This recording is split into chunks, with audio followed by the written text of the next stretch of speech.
Welcome to Becoming Saiyans. A Dragon Ball rewatch podcast.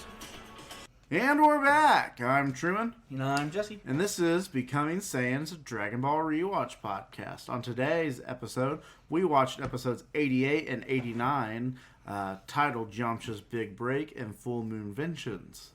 Yamcha's Big Break aired in Japan on November 18th, 1987 and December 11th, 2002, while Full Moon Vengeance aired in November 25th, 1987 and December 12th, 2002. Looking forward to some of the differences from the manga and the trivia. In the first episode, Yamcha's display of the Neo Wolfang Fist is more impressive in the anime, where he's able to make, a few scratches on Tien. It isn't until Yamcha uses 3 times too many that Tien can properly counter. In the manga, Tien's able to easily counter from the first time. Gotcha. The scenes where in the audience where Bulma and Oolong, shows all them, not in the manga. When Yamcha's leg gets broken, the announcer comments that Yamcha's leg is bent in a weird angle. In the manga, this was said by Oolong. In the manga, the tournament's events and happenings all occur the same day, 4 days. We talked about this last episode. Yeah. In the manga, as Tien is leaving the ring after mocking Goku, he says they should not leave the ring so as to not be rude to the next contestants. The anime does not say this for the above reason. The announcer's line about the next match starting up is changed to the sponsor telling everyone the fight is finished for the day. Anime has a scene where Man Wolf proclaiming to Jackie that he'll kill him, followed by Krillin wondering why he seems to hate Jackie. The group confronts Yamcha for his loss, with Goku saying he'll avenge the former. And they go back to eat at the same restaurant. All that's, all exclusive to the anime. The next day shows, Roshi with his Jackie Chung disguise, which I don't understand what that's talking about here. Because, all we saw was Roshi go into the bushes and wake up his cousin Jackie, and then stay there to watch over Jackie's stuff. Yeah, that's our head. But then Jackie meets up with Goku and Krillin, and they have another episode with Man Wolf. Trivia, one of the characters from Dr. Slump can be seen in the audience. Delicious is the only restaurant they ever go to in these tournaments. Yamcha shouting, "This one's for Nam," was only in the English, because in Japanese, Nam is never mentioned in this arc again after his defeat. Yeah. None of the group seems to wonder why Jackie Chung is at the hospital, even, because, I can understand it. He's a concerned patron of this tournament. Wants to make sure that, somebody... Well, they seem to be pretty good friends already, because, Goku and Krillin and Yamcha and them all hung out in the last tournament, so of course they know each other. They're kind of like they were all excited to see each other. They're a squad, yeah. Yeah. It's like how you go to Pokemon tournaments and you have your squad of people. You have a group of friends. Yeah. Everyone has a group of friends if they're competing competitively in something. Yeah. And then Goku with the excusing himself from the confrontation. To wash his hands is the Japanese dub or the English dub. The Japanese dub is that he's going to go to the restroom to pee. Yeah, he's gonna go piss. Yeah. Jumping down to the differences from the manga, the spectators was all filler. The girls trying to get the autographs is all filler. Tien discovering the reason Man Wolf's grudge via an article is filler. Bulma sneaking Yamcha out of the hospital is filler. In the manga, Man Wolf straight up told Jackie how the former destroyed the moon. In the anime, he tries to get Jackie to remember it while only telling him after. In the manga, Goku and Krillin observing the Crane student's flight ability happens after Man Wolf reveals his reasons. This changed to before due to the above change. Yeah. In the Man Wolf's flashback, he's shown being a spectator, watching the finals, but that was never wasn't shown in the manga at all. He's just saying that he knows Jackie destroyed the moon. Man Wolf's flashback to his training is not in the manga, which you can kind of assume that. At the end of the episode for the trivia, Tien is seen without his third eye when Shiatsu leaves to enter the ring, which is kind of crazy. They just forgot to color it on there, Got to patch it on. Yeah. The Japanese version, in the Japanese version, Jackie asks Man Wolf why he doesn't just take female wolves. Man Wolf snaps back that he hates hairy girls. This wasn't carried over. It just changed Jackie's line to him asking Man Wolf to finish talking so they could fight. The latter gets onto him for treating the situation so casually. As far as trivia and differences, that's all we got. So, Previously on Dragon Ball. The second stanza of our Tien versus Yamcha fight takes part, where Yamcha goes a little bit harder in the paint, uses his Wolfang Fist again, along with the Wolfang Kick. Eventually, Tien is able to outlast and outwit him, forcing Yamcha into his third stanza, his last strongest move, the Kamehameha Blast, where Tien's able to redirect it right back at him, almost kill him. Kamehameha wave, by the way. Yeah. You said blast. Sorry. The fans will complain if you get it wrong. But Tien's able to redirect it back at Yamcha, almost killing him. And then Yamcha and Tien fight a little bit more before Yamcha eventually is defeated. And then Tien drops down and breaks his leg at the knee. Absolutely snaps it unnecessarily. So. Yeah, the fight was already over, and then Tien drops out of the sky, drops a knee on the knee. It's like, oh, this man just hates being a nice person. Yeah, jumping in, and then we follow that through where Yamcha's back at the hospital. And Goku vows to avenge his partner. Meanwhile, Jackie wakes up in the bushes to Roshi yelling at him and telling him to get out there and fight. So Roshi is like, but I'll stay back and watch your sleeping bag. We don't want anybody to come steal this. And so Jackie goes on to fight in the second episode against the Man Wolf, who we find out, like we talked about in the last episode, he has a vendetta against Roshi for blowing up the moon. So he spent the entire 3 years training for this moment to fight Jackie. But unfortunately, Jackie's just a little too strong and is able to easily defeat him, but then does the good thing of transforming him back into a human who's to tell if that's an upgrade or not. And the episode ends with Chiatsu and Krillin facing each other as their match is about to start. And that's what you missed on Dragon Ball. Jesse, go for it. Some great fighting. Even though it's pretty one-sided, all things considered, especially it sounds like in the manga, they are not apologetic about how one-sided probably both of these fights are in the manga. I mean, and to be fair, Yamcha is not on this level, you know. Yeah. It's really a sneak peek of the fact that Yamcha is never on anyone's level. Yeah, I do love skipping to it real quick. It's because it's just fresh in my mind how arrogant Tien is. Where it's just he's like, I defeated the best fighter Roshi has. I'm like, no, you defeated the worst fighter Roshi has. Yeah, I wrote that down here. All this talk about Yamcha's skills, and he's the newest member to the team. He's the newest, and almost certainly we already know that Goku's stronger. If he's stronger than anybody, he's maybe just a tiny bit stronger than Krillin. But I would argue because Krillin was able to train with Roshi before the last tournament, and Yamcha did not. Krillin is it's probably Yamcha, Krillin, and then Jackie / Roshi, because they're probably about the same level, and then Goku I think is risen above everybody at this point. Yeah. We can't confirm it till we get further into the tournament saga, but that's the thought process. Is Goku's probably the best fighter on the planet right now. Yeah. At least top 2. Yeah. There might be someone out there that we don't know of, but of the people we have seen in the show, Goku is by far the strongest person we know of on the planet that we can confirm exists. Yeah, and these 2 episodes are really fun because the first episode is this action-packed, crazy fun, fighting matchup, and then the second episode is just Jackie Chung dog walking, pun intended, on Man Wolf, because he just puts belt on that guy, you know. Yeah, he's giving him belt. About as it's crazy what he does to this guy. It's downright disrespectful at moments. Straight up, it's not even that. It's straight up just disrespectful. He turns his back on him, and Man Wolf's like, "How dare you turn your back on me?" Goes to punch him, and he's not even there. It was one of the after images. Yep, it's an after image. He's just laying on the floor behind him. Yeah, it is. So disrespectful. We're not there yet. We're still on the first episode, but we get to start the first episode with a Yamcha Wolfang Fist.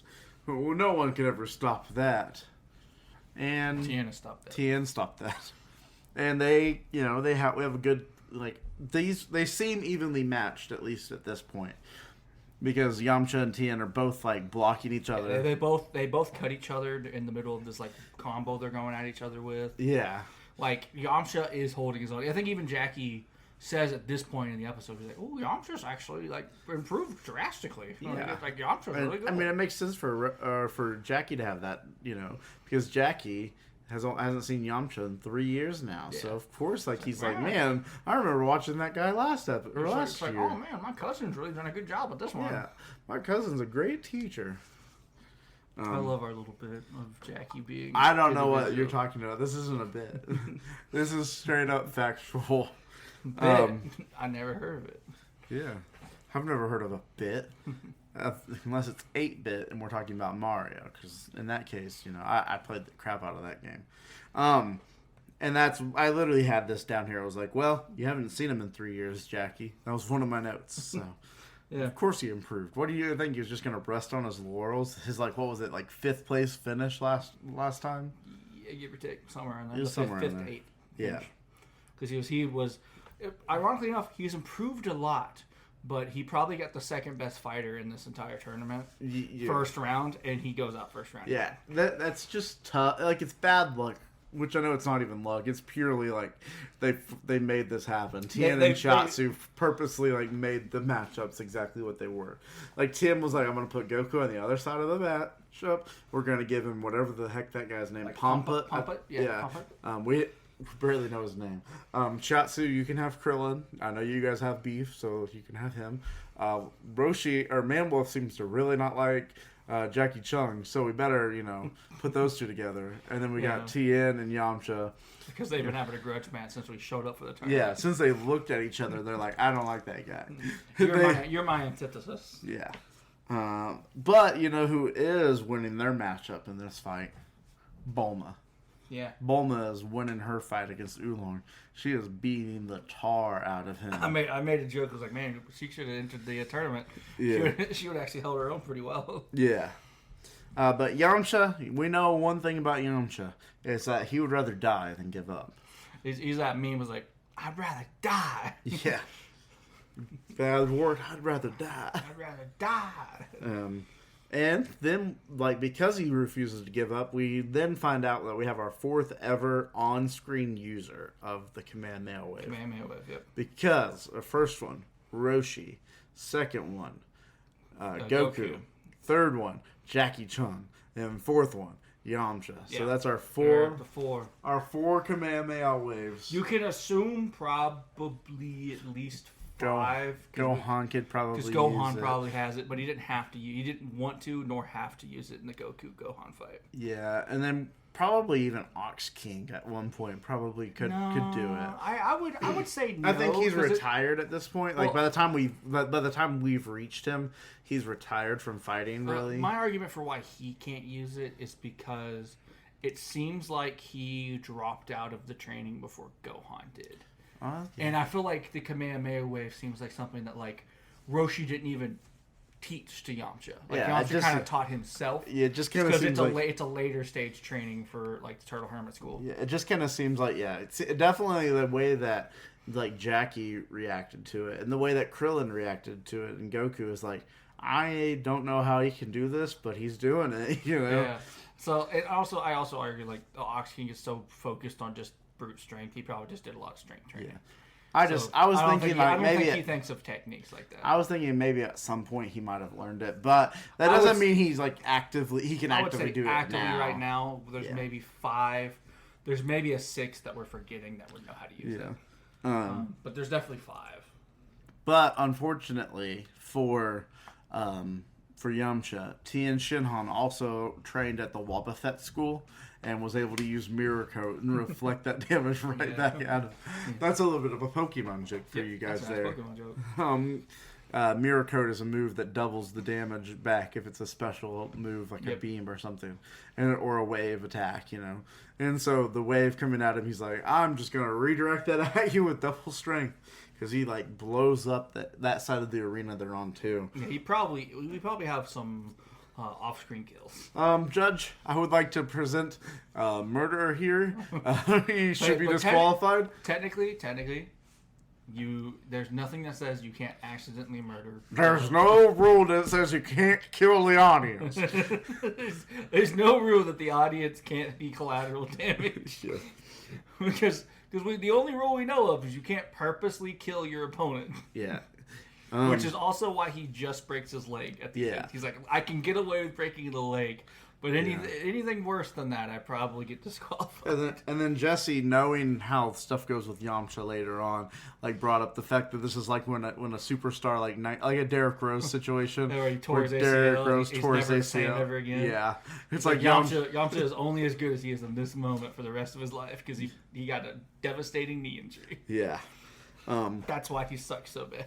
And then I love the crap talking between these guys at the restaurant, between Shin and Roshi, and then also like to a certain extent like Tien being like, "Yeah, I took down their best fighter," and we already brought this up. But like, Yamcha's not their best fighter.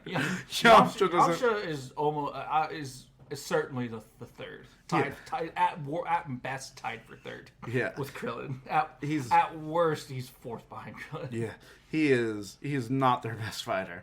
But how are they to know that? They think they see a more mature man. And because of the last episode, or the filler episode, like in the anime, the filler episode where they ran into each other, he was able to beat Goku rather easily. By just dropping a tree on him. Yeah. But they all disregard Krillin, which I think no one should ever disregard Krillin. My wild prediction about what's going to happen in this tournament is Krillin's going to win the whole thing. Krillin's going to beat Goku in the semis and then beat Tien in the finals. That's what's going to happen because Krillin, best fighter in the whole show. There ain't no way anything could happen to him. He's so good. Surely he's not going to lose in the immediate next episode we watch. He would never. Krillin, never. Not my goat. Not my short king. Surely he's not going to get ringed out by telekinesis. Not my 6-star Dragon Ball king, because he's got the 6 dots on his forehead. No, but yeah, it's just like it's because he beat Goku, but he doesn't know that one of Goku's biggest weaknesses is being hungry. Like Goku just sucks when he's hungry. My second point on that is like if you're counting the anime exclusive events, like he thinks that. If you're just counting the manga, it is what you said, where it's like Yamcha's the biggest and presumably the strongest because the other two are children. Yeah, and I think this dialogue was written with both being available. Yeah, it was written to both being available because I feel like this is dialogue that was probably existed. Because it didn't seem like this was manga only. Yeah. Like, or anime only. Yeah. Like, this existed in the manga in which we don't have the filler moment where he fights Goku. So it was written basically like, oh, I beat the oldest trainee, obviously I'm gonna win. Yeah, he's obviously been with Roshi the longest. I mean, look at these small children Roshi's been bringing along. Like, he's obviously... And they weren't there for the last tournament arc. Yeah. So they might not even know that Goku and Krillin were in the last tournament as Roshi trainees, and Yamcha was not a Roshi trainee. Yeah. So they don't have that backstory. So he's just going off of what makes the most sense. And then if you look at the anime exclusive, it's also, he's like, well, Goku's no threat, and if Goku's no threat, there's no way this... Goku put up less of a fight last time. Yeah, and there's no... And Krillin can no way be better than Goku. I mean, look at Goku's hair. He's too strong. But like that's kind of bald. That's kind of the thought process. It's like, bro, you're bald. What do you mean? But neither here nor there. The whole point is just that it's hilarious that they're so confident, and like we talked about in the Red Ribbon Army saga, being that confident when going into a fight against this group of people is the worst thing you can do because you're underestimating them and they will overproduce what you're thinking. Mm-hmm. Like, it's so on the nose every time when someone's overconfident. You can just be like, you're gonna die. You're gonna lose. It's the same as like when we were talking about him fighting, or Goku fighting, can't think of his name, King Choppa or whatever it was. Oh yeah, King Choppa. From like the very first prelim match. Yeah, and it's like everyone's like, oh no, how's Goku gonna do this? This guy is so strong, and it's like you're building him up. There's gonna be like it's gonna be like a wet fart, when Goku, like that's how this fight's gonna go. It's gonna be just a tiny little squeak and a whimper, and he's gone. Yeah. And in the manga, it was as fast as I claimed. And I mean, it still was like very fast. But and like, showing we got to put an extra 30 seconds, or else we've really just might as well not even put it in the episode. And they're also, allowing to show off a little bit of what Goku can do. Yeah. Because, we haven't seen Goku really fight, really. He's fought in all the episodes before this. But, he wasn't really fighting, There were no stakes. Mm-hmm. So, but that's all I have on the first episode, unless you've got something. I also pointed out, I have realized... we didn't look it up, but very likely Pilaf's VA is Shin. Oh yeah, it definitely English VA is Shin. When they were arguing at each other, it sounded like Pilaf screaming about stuff. Mm-hmm. So it might be the same voice actor. He's obviously not using the same voice constantly. But when it's Pilaf snuck out when he was mad. Yeah, when he was elevated, it came out. It's like when Commander Red, his Scottish came out, or Scottish, German, whatever the accent was, came out. Around. Yeah, his ambiguously European accent came out when he was angry. But jumping into the next episode, my very first note is, man, Roshi's such a great cousin. Making sure that Jackie wakes up from his troubles and takes care of all of his stuff while Jackie goes and fights.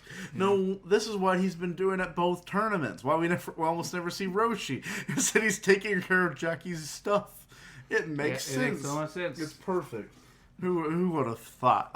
Surely there's no other explanation for what's going on. Roshi being this perverse character, and also this sage, sensei, and also completely disregarding his sister, but he loves his cousin so much that he's just the greatest cousin you could ever ask for.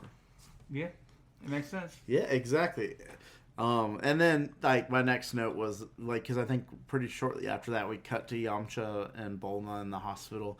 And then, the people, giving them a hard time about, No, we actually cut to the fighters walking in. Oh, yeah. Where, I skipped over that. Where the fangirls go, and they're they see Pompat, and they're like, oh my goodness, he just looks so cool and cute. And they see Tien and Chiatsu walking in. He's like, aren't his dark eyes just gorgeous? All three of them. Yeah, all three of them are so gorgeous. And then Jackie. And then we got then we see, we see Goku walk in trying to have to piss. Yeah, and they're just kind of like, all and it's right. when you gotta go, you gotta go. Yeah, except for they don't even say it like that. They're like, well, I guess when you gotta go, you just gotta go. And then we flash into the area where the fangirls are walking around, and they walk up to Jackie. I'm like, oh, such big friends, Jackie. He's like, I love being in touch. And this is where we get the Jackie moment, the Jackie perv moment, the Jackie Roshi perv moment thing. They both have the same pervy. Yeah. So, it seems like it's just a canonical thing that when you hit a certain age in the Dragon Ball universe, you just become a perverse person. You become a perverted old man. Shin, Dr. Brief, everyone has their moments. But Jackie's like, I can't love being in touch with the youth. Yeah. Talking about, let me touch you. I was like, oh, there you go. Where's that come from? Point of order on this. Where the heck is the security? They never let people walk behind the stage at the last one. Meanwhile, they just got people walking around asking for autographs the whole time. Where is the judges? Where's the security? And then Wolfman, not Wolfman, Man Wolf. Yeah, sorry. Be respectful. He gets really mad if you say Wolfman. He's over there. And then they get scared. They're like, Jackie, save us, help us, Jackie, help. And then Man Wolf walks off because the judge walks over and is like, hey, we can go do something outside or whatever. Let's go give you a manicure. Yeah, let's go check out those nails. Yeah. Or those nails. Yeah. Or claws, I think it was. Yeah. And then we flash to the hospital. And my thing is that these guys this couple is really, honestly, they work together so well. For a character like Bulma, you've got to have somebody you got to have one of two different character archetypes if you're going to have somebody to have them couple up with.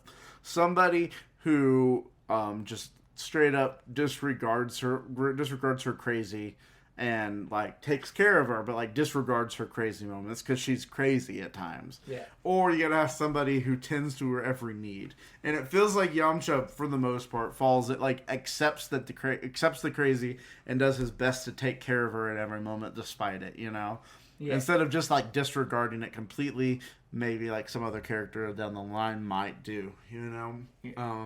But you have one of two. You know, one person who like, you know, they both love her, but one is like, I love you, including you're crazy, and the other one's like, maybe later down the line, the second archetype would be like, I love you despite you're crazy. You know, and like I think that they make a really cute couple, and like you know the gag of the people in the hospital being like, oh, look at the cute little couple. And then Bulma, like, stepping on his foot or, like, rolling over his foot or something. No, she stomped on his foot. It's on like... his injured leg. Yeah, on the injured leg that's in a cast. Like, she, like, breaks the cast with her foot. Like... And he's like, ouch! Yeah, and that's just, like, a fun little, like, gag. Like a... You know, that's what that is. And it's great. And... They're great, but they're not even the best part of this episode. The best part of this episode, MVP for this episode, is Jackie, because this fight with the man wolf he's such a savage, and he's so disrespectful the entire time. Because man wolf comes in trying to like get Jackie to admit what he did wrong, and Jackie's like, I don't remember. I don't even know you. Like, why are you mad at me? Well, maybe you got a mistaken identity. And then he like makes a joke about a party. It's like, and he's like, I don't know anything about a party. Do I look like I got a party? He gets mad at him for that. Yeah. And Jackie just keeps toying him constantly. It's so funny. Yeah, it's constant. The entire fight is just like Man Wolf eventually like tells them everything, and we get this is one of those flashbacks. I'm like, this is a warranted flashback. Like, we need to have this like, you know, understanding of what it is that happened. I think it serves two purposes. It serves the purpose of Man Wolf is telling him in the arena. Yeah. And it's a retcon, which retcons are always fun. I love retcons. Yeah. Like, if you do them right, retcons are great. And this is definitely like a retcon done right. And in case you guys don't know, that's retroactive continuity. Yeah. It means that like what we saw wasn't exactly what happened. There was also other things going on in the background. Yeah. So that's where Man Wolf came from. Long story short, it's kind of what we said during the last episode, where it's Man Wolf is mad because Jackie blew up the moon, which like trapped him in his wolf form permanently, and he used to like enjoy going out as a human during the times where he's able to, but now that he's stuck as a man wolf, he's, you know, very angry. So he spent 3 years training to kick Jackie's butt. Yeah, and also I think at the same time Tien and Chiatsu are kind of like reading the news. Yeah, they read the newspaper about and what they're happened. reminiscing about like the story as well at the same time. But like it's a great time to flashback where it's like, oh yeah, he was at the tournament. He actually watched his life get ruined. Yeah. In air quotes. Yeah. Live. You got to watch it live in person. So he like it wasn't one of those things where like, oh no, he just learned about it through the grapevine. He was there watching when Jackie blew up the moon. He personally, he's maybe the only man wolf in the entire world, the entire race of man wolves in this world, who knows exactly who blew up the moon. And wants like why the moon is missing. Yeah. But it doesn't even matter because Jackie does not care one bit. We find out later he does, but as far as the fight goes, he does not give one Jackie's crap. Here to win the fight, and then he'll deal with the man-wolf problem later. And that's exactly what happened. And honestly, it almost doesn't even... Jackie is even there to win the fight. It almost feels like Jackie's there to mess around. It's ridiculous what's going on there. Because Jackie, like, is literally just having a case of the F-arounds during this fight.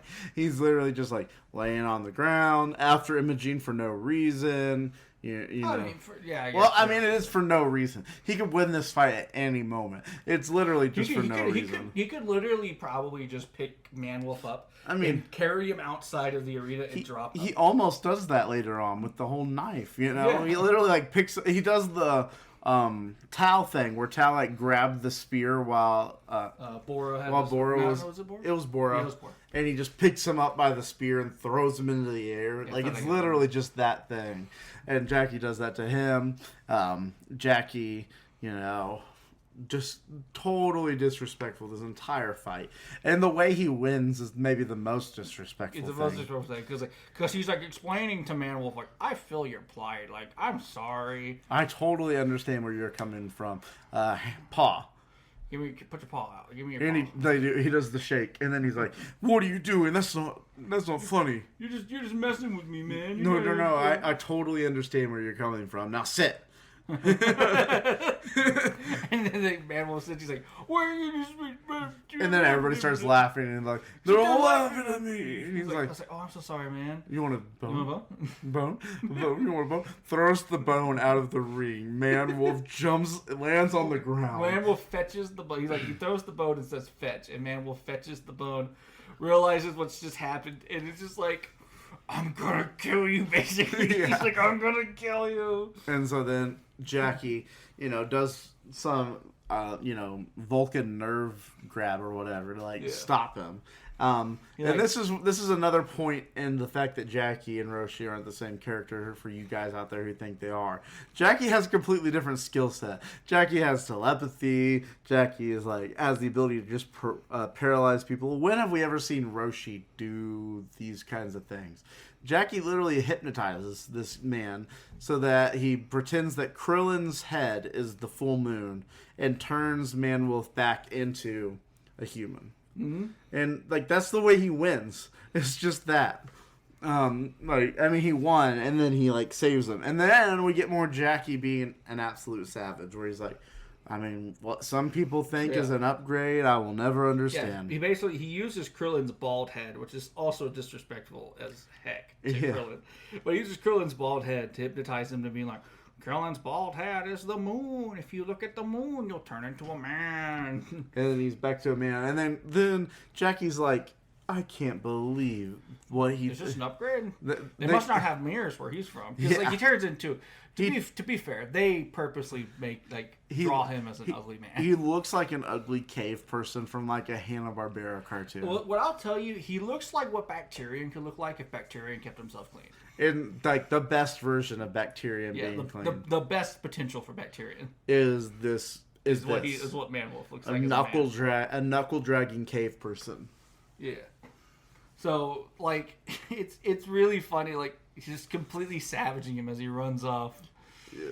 And then that's pretty much where it ends off, because Krillin stays in the ring because the next fight's going to happen, because all the rest of the quarters finals are taking place. The final 8 is taking place. Yeah, they only stopped the last one for the night was because Yamcha broke his leg and needed I think they stopped it for 2 reasons, because I think they'd done all the preliminaries first, that in the beginning. It's kind of like how in Pokemon tournaments, you do a lot of the knockout. You do some of the knockouts, and then you come back for the final day, and you have the semis and the final or whatever. Yeah, that's where those big ones the worlds and stuff. Yeah, but it's you do it. You do a lot. You do all the qualifiers, and then maybe 1 or 2 knockouts, and then you finish everything else the next day. I gotcha. They're kind of doing something like that, except I'm sure the final will happen on a separate day, maybe, or whatever. Yeah. But so now Krillin and Shiatsu are it ends with them staring at each other in the ring and them getting ready to ring the dong. Yeah. Or hit the dong, I guess I should say. And that's kind of where it leaves off. But my last note was this is one of the funniest episodes we've had in a while. Yeah, we have funny moments in most of these episodes. This is the most comedy centered episode in a while. This one episode.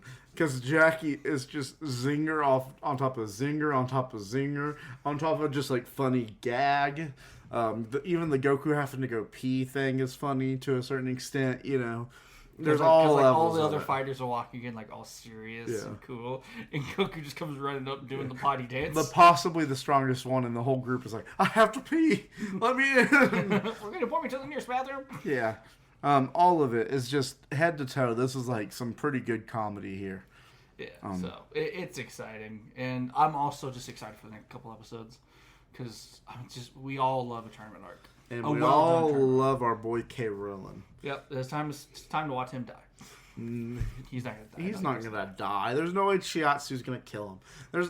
Krillin is gonna win this fight, 100% hands down. I'm telling you my prediction now. Krillin, he's going to win the whole tournament, dang it. I'm putting all my money on it. My whole paycheck is going on Krillin winning this fight. I'll take that. I'll take my entire paycheck on all right, deal. We shook on it. This is obviously a joke. We're definitely joking. Do not gamble responsibly, kids, actually. Yeah. Well, especially with everything going on nowadays, we need to make sure we say that up front. Yeah. But now, Jesse, you ready to get into our prediction section? Yeah, I'm excited to see how many I hit. I think I missed the big break for Yamcha. I did not predict. The only two predictions you had for this episode was Tien wins the fight and Man Wolf gives him a fight but loses. And one of those is right. Because Man Wolf does not give him a fight in the slightest. I was overestimating like the hatred in Man Wolf. Yeah. Like actually being a you really thought he was going to be able to be strong enough to do it with just because like I thought pure rage and vengeance. Yeah, I really just thought like Man Wolf was going to be at least a tiny bit of a threat. But no, he played with his food the entire fight. Yeah, literally. I don't think Man Wolf landed a touch on him. Like at any point in the thing. Pretty much Roshi just dodged everything. If Man Wolf landed a touch to Jackie, it would have been because he let him. All right. So with that, Jesse, you also got your two predictions for the way the first two fights were going to go, right? Yep. You had Tien beating Yamcha and Jackie beating the Man Wolf. Yep. But we're not done with those. I'm counting that as an all or nothing. Yeah. Like you have to get the entire tournament right or a 0%. I have to do the NCAA bracket. Yeah. You have to have a perfect bracket on this one. Yep. But I'm just letting you know you're 50% through the quarterfinals with all of them being right. I feel pretty confident that I picked Chiatsu and then Goku to win, right? Yes. Chiatsu's probably the only one that's mildly questionable, but I just have a feeling that's gonna be a very even matchup. Is my thought process. Okay. Yeah. But someone's gonna have to win it. All right. Going into the next two episodes, we have the Dodon Wave and Counting Controversy. Mm-hmm. What do you think is going to happen in the next two episodes titled The Dodon Ray and Counting Controversy? Well, I'm going to just get over who's going to win. Goku will win his fight, and Chiatsu will win his fight, because that's what I predicted on the bracket. Okay. So I just put that as, like, individual episode. Because I might as well stick to my guns on both sides. And then I'm going to say the Dodon Ray is the special ray that Chiatsu knows. And that's how he beats Krillin, is by using it. Okay. Or at least part of how he beats Krillin. Maybe not the final finishing move. And by the way, point of order, it's Dodon Wave, not Ray. In case I said the wrong thing. I think I might have said the wrong thing. But, yeah, it's Wave. Don't come at us. No. I could have also just misheard it. Yeah. I just wanted to say it in case, Gotta correct it. People are very serious when it comes to the name things. Yeah. And I can't blame them 100%. All right. So what you have here is Goku will win his fight. Chiatsu will win his fight. The Dodon Wave is Chiatsu's secret weapon. Do you have any guess on what the Counting Controversy could be? Maybe like there's a weird judge count on like Pomput or Goku in that fight that like almost causes. I'm gonna say there's a weird counting error like on the count out for a knockout. Okay. On Goku because Goku like falls asleep or something. Okay. And people like have to wake him up because he's not necessarily unconscious or something. I don't know. Yeah, kind of how they did in the last couple of fights where it's literally like during the last tournament when Goku like fell asleep at one point because he was like put to sleep by Jackie. Yeah. And then like he gets woken up before the counting can start. Maybe Pomput throws a fit about it or something. Yeah. Okay, I like those. Or something with Pomput.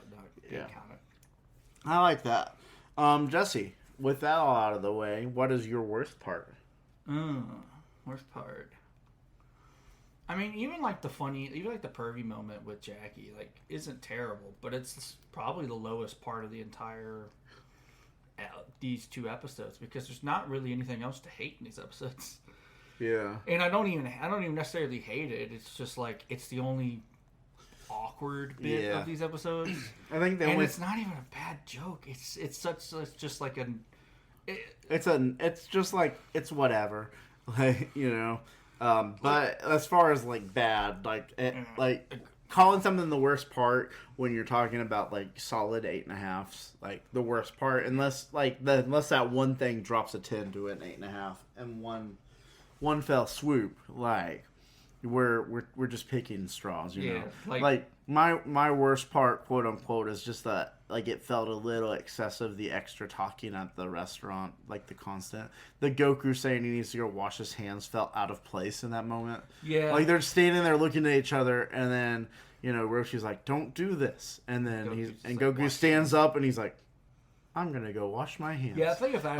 That would probably be my worst part just because it felt so, first of all, it feels out of place for Goku. Secondly, it feels out of place in that scene. Like him excusing himself to go to the bathroom.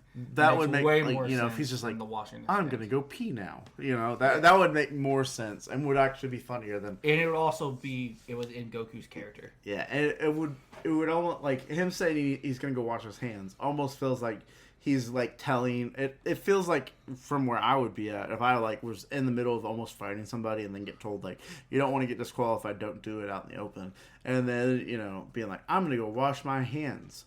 Can you come to the restroom with me too, Tien? So that they can like go fight in the bathroom. Yeah, like that's what it feels like. Secret code word. Yeah, but that's what it feels like. But then they just don't. They sit back down and then Roshi and Shin have a little talk off. Yeah. Because it almost, it feels like going to wash your hands feels like the 8th grade term for me back in the day where it was like, I'm going to go hit the locker room, and then I would go in there and get into a fight in the locker room, like that was my brawl spot. But that's what it feels like. It's like that kind of a code. Champ, by the way. Yeah. Don't want to, sell myself too high, but maybe if I could get myself into one of these tournament sagas, I could at least be like the 8th person. I could at least win the first preliminary match, right? Yeah, I could do that. As long as I don't get like King Chupa or Choppa or whatever. I ain't scared of his 8-hand technique. But anyway, I'm Southpaw. He's not ready for that. Yeah. But anyways, yeah. My worst part is just that that just feels out of place. Yeah. It's not like terrible. It's nothing close. It's such a nitpick. But it's just for that one. It was, like out of these 2 episodes, it was one of those. I was like, this feels weird. I don't like it. It's just weird. It's just a weird writing. Yeah. And so with that, Jesse, what is your best part? So you have 2 extremes here. You can pick the entire Jackie Manwolf fight because it's just so funny, and even like the transformation scene and stuff. Yeah. Or you could pick like the super hardcore fun action of Tien versus Yamcha. Yeah. It's like which did you enjoy? I think we have to limit ourselves here. You have to pick one specific. If you're going to pick something from the Jackie fight, you have to pick one specific joke from the Jackie fight that really worked for you, and then like maybe one specific like. Or 1% move type thing that from the Tien fight. I'm not gonna say like my best part was the whole second episode. Yeah, even though the second episode's great. You know what? I'm actually gonna go with because I really like the way it was animated as well. I'm gonna go with him blocking like the jumping Wolfang kick or whatever. Yeah, with his like, I almost said that he started using Bide, but he didn't like redirect that energy back into. I made it like I wrote it down. I was like, he's using Harden. Yeah, because he puts his bicep up, clenches it, and just becomes like beet red. Yeah, and then Yamcha like he starts hitting him, and it literally does no damage, and he just laughs it off, and then he just like 4-punch comboed him. And Yamcha's on the ground, and then he jumps up, and that's where he wins and stuff. Yeah. And then my best part's gonna be from the Jackie fight. It's the bone. Oh, the best part, you mean? Yeah, the best part. It's the bone. Like Jackie throwing the bone. Throwing the bone. So that funny. like in general, that little bit of the skit where Jackie's like treating him like a dog is hands down some of the funniest stuff in this entire show so far. But with that, thank you guys for listening in. You can reach out to us at becomingsaiyans@gmail.com, or you can follow us at Becoming Saiyans Pods on Twitter, on Instagram, on TikTok, and on YouTube. We also would like to remind you to download, subscribe, rate, and review. Leave us a 5-star rating if you're feeling that way. And until next week, I've been Truman. And I've been Jesse. And the journey continues. Bye.